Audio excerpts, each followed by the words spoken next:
Короче, дорога была в какую-то деревню. Я ее всю еле-еле объехала, чтобы найти выход.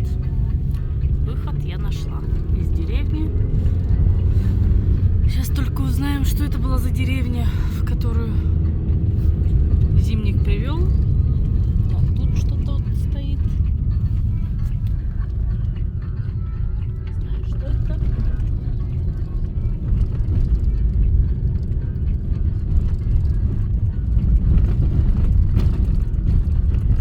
Кладбище ихное, по всей видимости.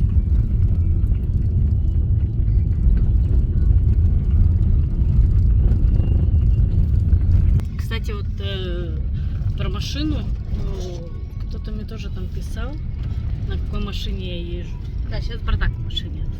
У меня Honda Edix шестиместка, единственная машина шестиместная, у которой спереди 3 это сидушка, подлокотник, то есть 3 может сидеть, и сзади 3 человека. Также задний ряд ложится полностью и становится площадкой. В принципе, могу вкратце тоже все это как-нибудь снять, показать, что за машинка. Снаружи она кажется не такой большой, как внутри, потому что часто сравнивают меня с Honda Fit, хотя это далеко не Honda Fit, от слова совсем другая машина. Их мало в Якутске, но они есть. Следовательно, запчасти найти тоже очень тяжело. И что? До 2009 года изготавливалась машина, но машина очень хорошая, если бы она изготавливалась дальше. Я просто знаю, что насчет эдиков их многие хотят.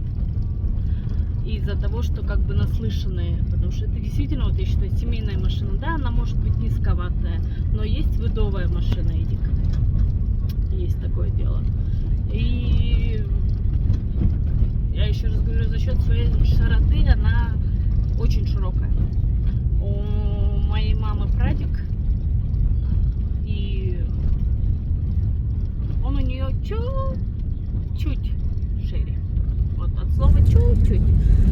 Но этот Honda, моя именно Edix, она очень комфортабельная. В ней очень удобно. Когда мы ездим отдыхать, допустим, втроем, я, муж, дочь, двухспальный матрас